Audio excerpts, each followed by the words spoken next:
أعوذ بالله من الشيطان الرجيم.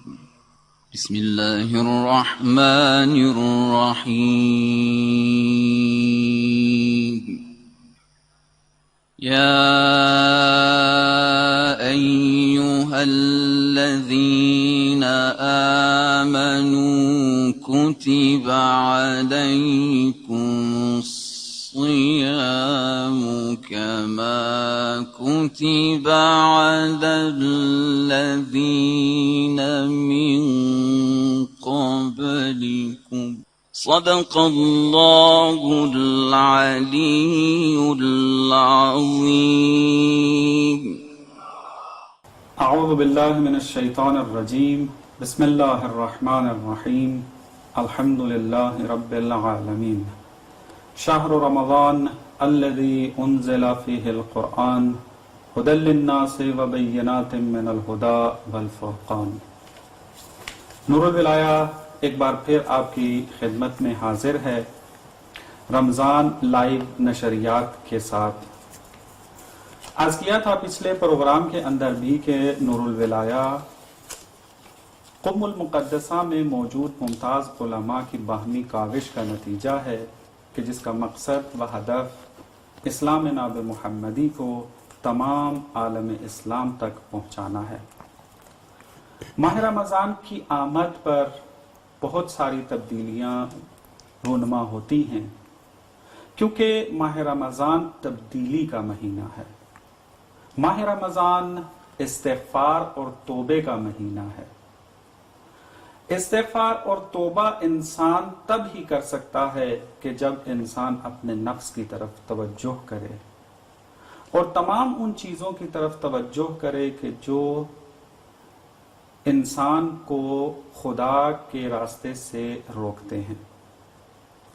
ان میں سے جو ایک اہم چیز انسان کی راہ میں رکاوٹ بنتی ہے وہ ہے گناہ.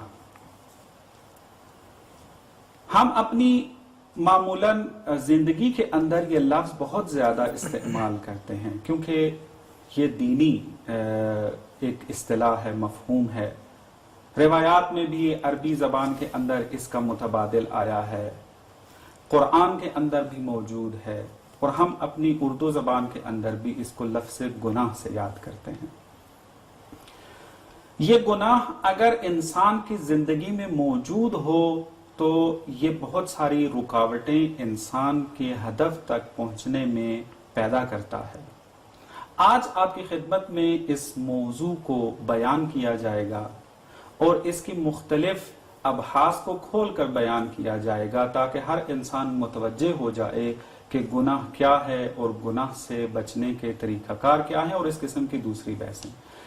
اس بحث کو کرنے کے لیے ہم نے دو شخصیات کو دعوت دی ہے کہ ان مطالب کو کھول کر آپ کی خدمت میں بیان کریں گے. ان میں ایک آغائے نوید حسین چنا صاحب مطہری صاحب ہیں کہ جو یہاں پر درس خارج کے اسٹوڈنٹ ہیں، حوزہ علمیہ قم کے ممتاز طالب علموں میں سے ہیں. السلام علیکم ورحمۃ اللہ وبرکاتہ. علیکم السلام ورحمۃ اللہ وبرکاتہ. بہت مہربانی ہے کہ آپ نے اپنے وقت سے فرصت نکال کر اس پروگرام میں تشریف لے کر آئے. مشکور ہیں آپ کے اور تمام نور الولایہ کے اراکین کے کہ مدعو کیا، اور ناظرین کی خدمت میں بھی سلام عرض کرتے ہیں اور ماہ رمضان، ماہ برکت، ماہ مغفرت کی تبریک عرض کرتے ہیں. بہت شکریہ. دوسری شخصیت کے جس کو ہم نے دعوت دی ہے وہ ہیں آغا جمشید علی صاحب کے جو حوزہ علمیہ قم میں درس خارج کے اسٹوڈنٹ ہیں کہ آپ ان سے پچھلے پروگرام میں آشنا ہو بھی چکے ہیں. السلام علیکم ورحمۃ اللہ.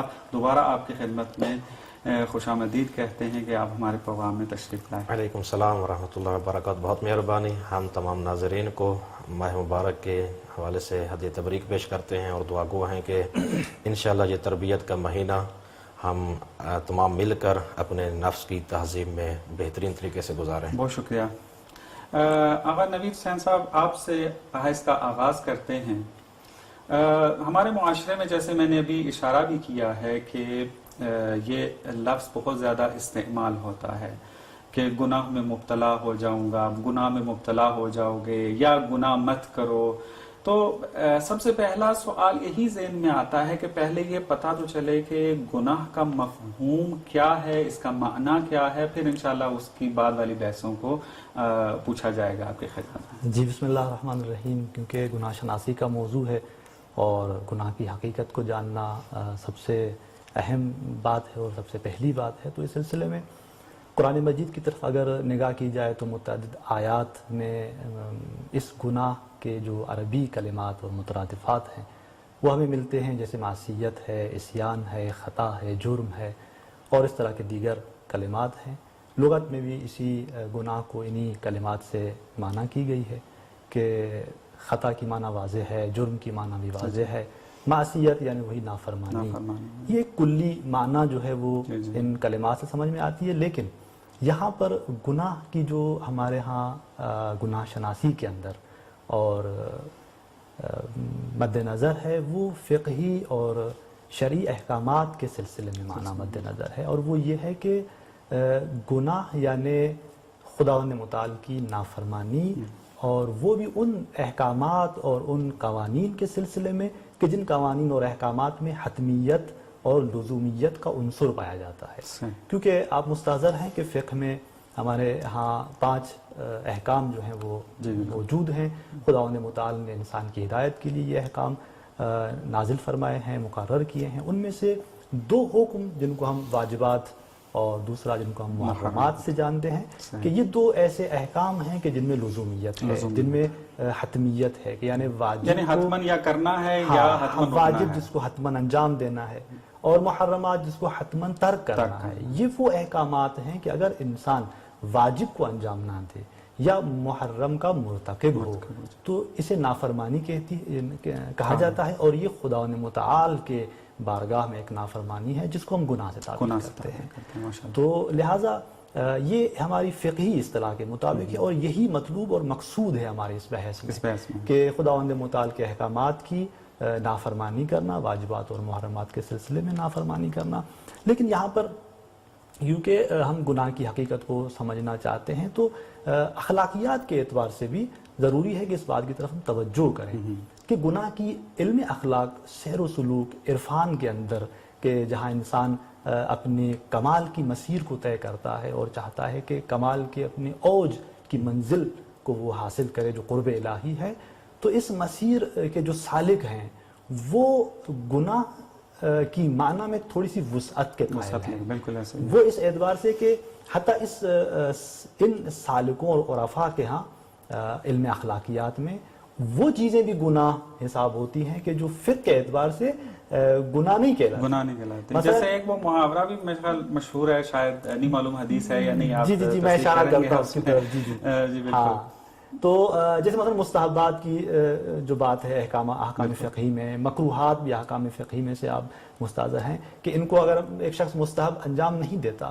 مکروہ کو انجام دیتا ہے تو وہ گناہ نہیں ہوتا فقہی اعتبار سے، لیکن عرفاء اور علم اخلاق کے باب میں یہ گناہ اور ایک ناپسند کام ہوتا ہے کہ اس میں وہی محاورہ جس طرح آپ اشارہ کر بھی رہے تھے کہ حسنات الابرار سیئات المقربین، کہ یہ کیا ہے، یعنی جو نیک انسان ہیں ان کی نیکیاں ان مقربین کی سیئات برائیاں شمار ہوتی ہیں۔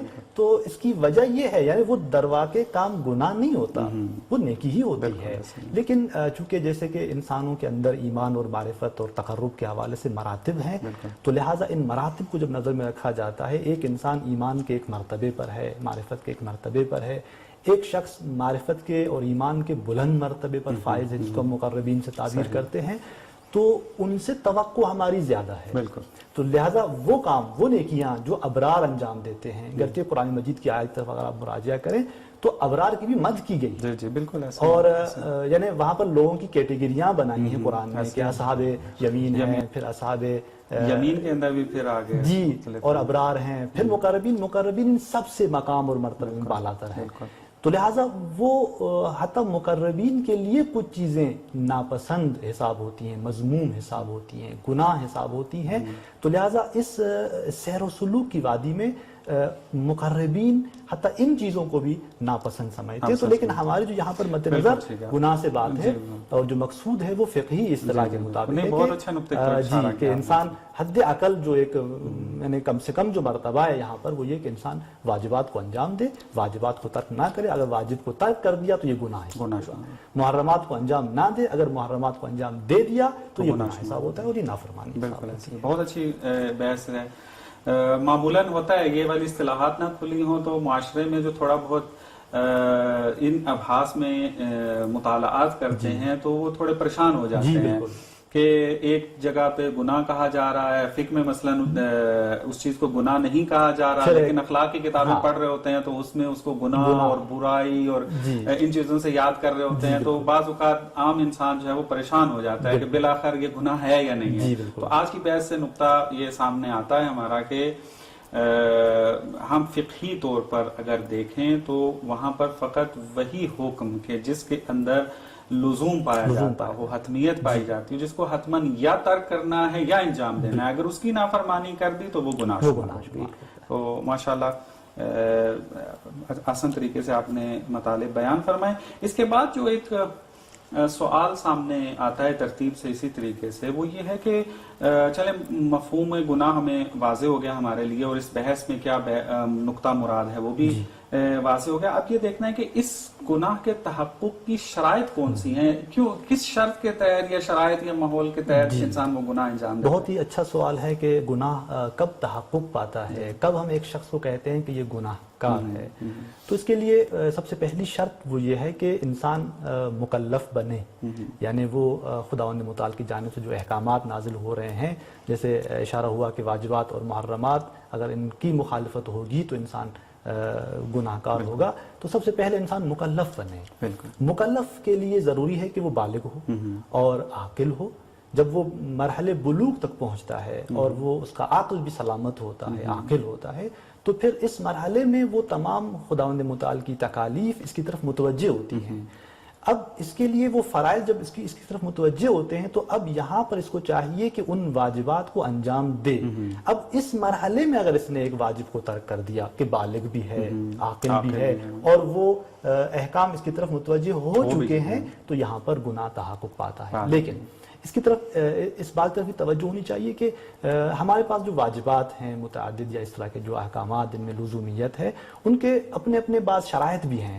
جیسے کہ ماہ رمضان میں ہیں ہم, تو روزے کی جو شرائط ہیں بلوغ اور عاقل ہونے کے علاوہ بھی کچھ شرائط ہیں کہ انسان ان شرائط اگر موجود ہوں تو وہ روزہ واجب ہوتا ہے. جیسے مثلا یہ کہ وہ مسافر نہ ہو, جو اس کی حد شرعی جو مسافت کی بیان ہوئی ہے, تو لذا ان باقی شرائط کو بھی ذہن میں رکھا جائے. لیکن سب سے پہلی جو بنیادی شرط ہے وہ یہ کہ مرحلے بلوغ تک پہنچے انسان اور عاقل ہو. یہ ایک مرحلہ. دوسرا مرحلہ یہ کہ ان احکامات کی نسبت عالم ہو, آگاہ ہو, یعنی جانتا ہو کہ خداوند متعال کی جانب سے مجھ پر کیا چیزیں واجب ہیں, کیا محرمات ہیں.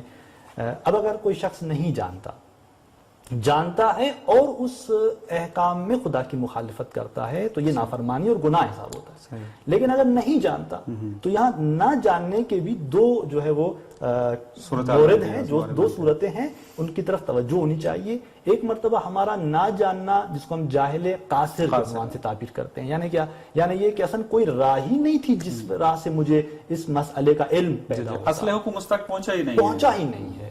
ایک مرتبہ میں جاہل ہوں اس اعتبار سے کہ جاہل مقصر ہوں, یعنی میں نے خود کوتاہی کی ہے اس احکامات کے علم کو, یعنی علم حاصل کر سکتا تھا اس چیز کے بارے میں لیکن خود سستی کی ہے. تو یہاں پر جاہل مقصر, اگر جاہل مقصر ہو تو وہ تو ویسے ہی گناہگار حساب ہوتا ہے. لیکن اگر انسان عالم نہیں ہے اور اس کا عالم نہ ہونا جاہل قاصر کے عنوان سے ہے تو وہ گناہگار حساب نہیں ہوگا. لیکن اگر وہ عالم ہے اور انجام نہیں دیتا تو یہ دوسرا مرحلہ کہ گناہ تحقق پاتا ہے.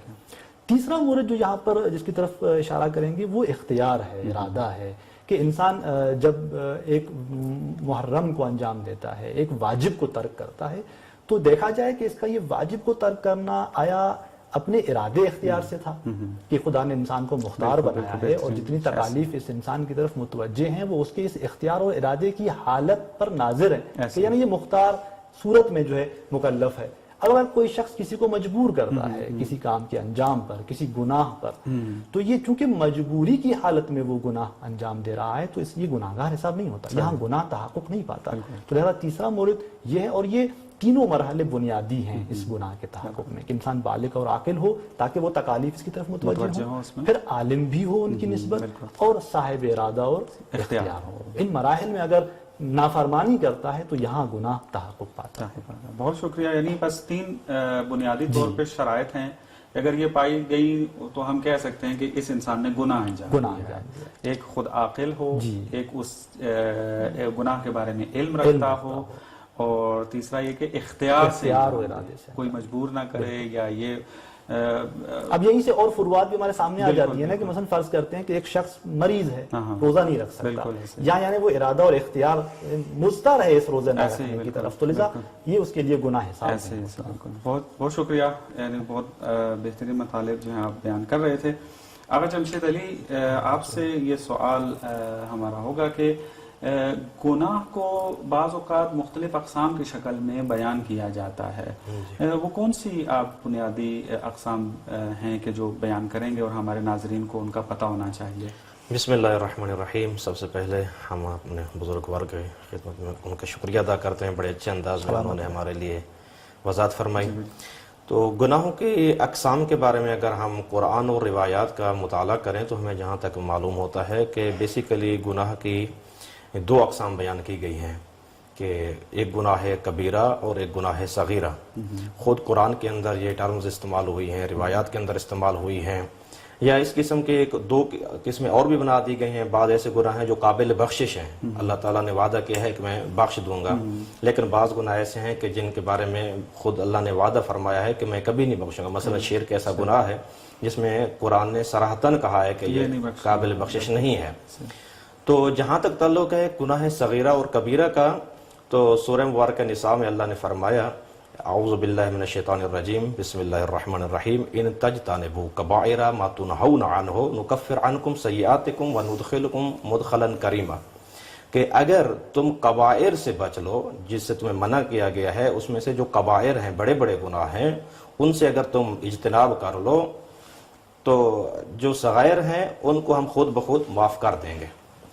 تو جہاں تک تعلق ہے کہ ہم صغائر کو معاف کر دیں گے، علامہ طباطبائی رحمۃ اللہ علیہ اس میں بیان فرماتے ہیں کہ چونکہ یہاں پر لفظ سیئات در مقابل کبائر استعمال ہوا ہے تو اس سیئات سے یقیناً گناہ صغیرہ مراد ہے، لیکن ایک انتہائی اہم ترین نقطے کی طرف علامہ طباطبائی رحمۃ اللہ علیہ نے بیان فرمایا، اور دوسرے مفسر نے بیان فرمایا کہ گناہ کبیرہ اور صغیرہ، بعض اوقات گناہ کو گناہ کی طرف نسبت دیں تو کبیرہ اور صغیرہ ہو سکتا ہے، وَإِلَّا اگر خدا کی ذات کی طرف توجہ دیں اور اس ذات کے جس کے حکم کے ہم عدولی کر رہے ہیں اور نافرمانی کر رہے ہیں، تو اگر یہ چھوٹا سا گناہ ہی کیوں نہ ہو تو وہ گناہ کبیرہ کہلائے گا۔ یہ چیز نقطہ میرے ذہن میں آ رہا تھا ابھی کہ بعض اوقات یہ بحث اخلاق میں ذکر بھی ہوئی ہے کہ گناہ کو صغیرہ و کبیرہ کا انکار بعض علماء نے کیا ہے، بالکل کیا ہے، چونکہ ہم مقابل ہیں خالق کے، ہم مقابل ہیں خدا کے جس نے ہمیں خلق کیا ہے، جو ہر چیز کا مالک ہے، بالکل۔ تو اب اس کی اگر حد کے حرمت ہو رہی ہے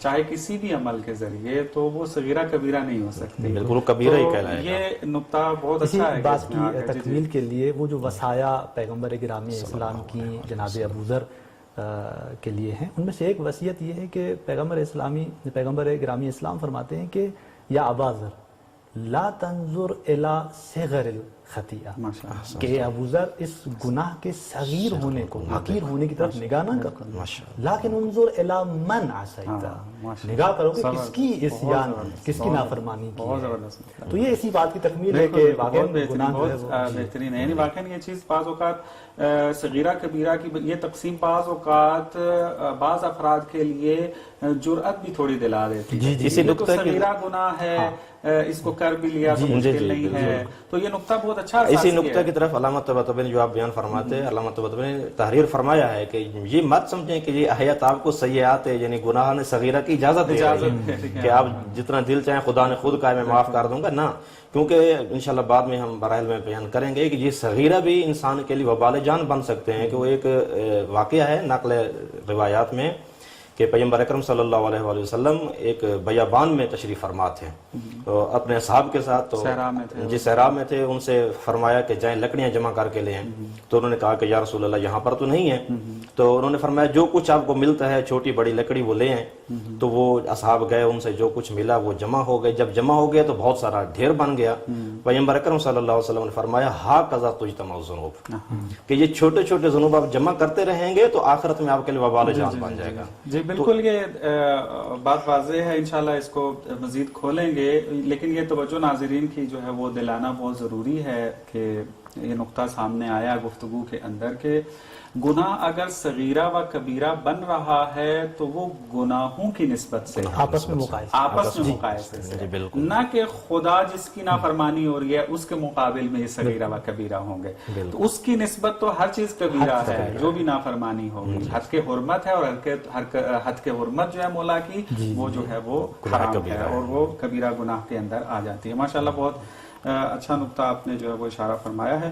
اسی بحث کو ہم ربط دیتے ہیں صغیرہ و کبیرہ کی. جب بات کی جاتی ہے تو اگلا سوال یہی ذہن کے اندر آتا ہے کہ کون سا ایسا معیار اور ملاک پایا جاتا ہے کہ جس کی وجہ سے ہم کہہ سکتے ہیں کہ تشخیص دے سکیں کہ یہ صغیرہ ہے اور یہ کبیرہ ہے. تو یہ اس سلسلے میں انظار مختلف ہیں، علماء نے مختلف معیارات روایات کی روح سے، قرآن کی روح سے بیان کیے ہیں. کیونکہ بعض گناہوں کے لیے ذکر ہوا ہے جو کبیرہ ہیں کہ ان کے لیے خدا نے وعدہ عذاب دیا ہے. معذرت چاہوں گا، میں تھوڑا سا بات کاٹ رہا ہوں آگے. میں ناظرین کی توجہ جلب کروں گا اس مطلب کی طرف کہ آپ لائیو کال یا میسج جو ہے وہ کر سکتے ہیں اور ہم اسی موضوع کے مربوط جو سوال ہوگا اس کا آپ کو لائیو جواب دیں گے. جی آغا صاحب. جی تو اس حوالے سے انظار مختلف ہیں. بعض نے کہا کہ وہ گناہ کبیرہ ہے کہ جس کے لیے وعدہ عذاب بیان کیا گیا ہو قرآن میں یا روایات میں، یا جو عرف مومنین میں جو گناہ ائمہ کے محضر میں کبیرہ حساب ہوتا رہا ہے وہ کبیرہ ہے. یعنی عرف مومنین کو مد نظر رکھا گیا بعض انظار میں، اور اس طرح مختلف آراء بیان ہوئی. لیکن میں ایک نظر جو آغا جوادی عاملی حفظہ اللہ کی ہے اس کی طرف اشارہ کروں گا کہ آغا صاحب فرماتے ہیں کہ قرآن کی جب ظواہر کو ہم دیکھتے ہیں کہ جن ظواہر قرآن سے ہمیں یہ تقسیم ملتی ہے کہ بعض گناہ صغیرہ ہیں، بعض کسی برادر نے اشارہ بھی کیا ان آیات کی طرف کہ جب ہم قرآن کے ظواہر ان آیات کی طرف دیکھتے ہیں تو یہ معلوم ہوتا ہے کہ یہ صغیرہ اور کبیرہ آپس میں ان گناہوں کے مقایسے کی نسبت ہے، اور وہی گناہ جو ایک گناہ کی نسبت صغیرہ ہے ممکن ہے ایک اور گناہ کی نسبت کبیرہ ہو. ٹھیک، لیکن شارع کی جانب سے جیسے بعض امور میں حد بندی کی گئی ہے، مقیاس بیان ہوا ہے معاصی کے سلسلے میں کہ یہ صغیرہ ہے یہ کبیرہ ہے، کوئی ایسا مقیاس جامع اور معنی بیان نہیں ہوا، خود شریعت کی طرف سے نہیں ہوا. تو لہٰذا ہم فقط ان کو آپس میں مقایسہ کرتے ہیں تو یہ صغیرہ کبیرہ میں حاصل ہوتے ہیں، وإلا کوئی ایسا جامع ملاک نہیں کہ جن کی طرف یہ دیکھا جائے، اس گناہ کو اس کے مقیاس کے اعتبار سے دیکھا جائے اور پھر اس کے صغیرہ اور کبیرہ کا حکم لگایا جائے. ایسا کوئی جامع معیار نظر مثلا یوں بھی کہا جا سکتا ہے اگر تھوڑا سا اس کو دستہ بندی یا سمجھنے کے لیے کہا جائے کہ گناہ کبیرہ اور صغیرہ یہ صفت گناہ کی حقیقی نہیں ہے بلکہ نسبی ہے. بالکل ایسا ہی ہے ہماری علمی اصطلاح میں. ہم مقایسہ کریں گے، نسبت دیں گے ایک گناہ کو دوسرے گناہ کی طرف تو صغیرہ کبیرہ کا مفہوم نکلے گا، لیکن خود واقعیت کے اندر دوسری مثال جیسے ہم کہتے ہیں نا کہ یہ دور ہے یہ چیز نزدیک ہے، تو یہ دور ہونا اس چیز کی حقیقت میں نہیں ہوتا. بالکل. یا مثلا نزدیک ہونا، یہ نزدیک ہونا اس چیز کی ماہیت اور حقیقت میں نہیں ہوتا. جب ان دونوں کو آپس میں ہم نسبت سنجی کرتے ہیں تو ہاں ایک چیز دور نظر آتی ہے، ایک دور ہے اور ایک نزدیک. معاصی بھی اس طرح. جی بہت مہربانی، شکریہ. اگلا سوال اسی بحث سے مربوط یہی آ جاتا ہے کہ صغیرہ و کبیرہ یہ جو ہم بحث کر رہے ہیں آ کر، اور آپ نے اس نقطے کی طرف اشارہ بھی کیا اور میں نے پھر اس بحث کو جو ہے اس کو ناقص چھوڑ دیا. اس کی وجہ یہ تھی کہ اس بحث کو یہاں ہم بیان کرنا چاہ رہے تھے. تو سوال میں آپ سے بعد میں پوچھتا ہوں، انشاءاللہ کال لیتے ہیں. جی آپ اپنا سوال پوچھ سکتے ہیں.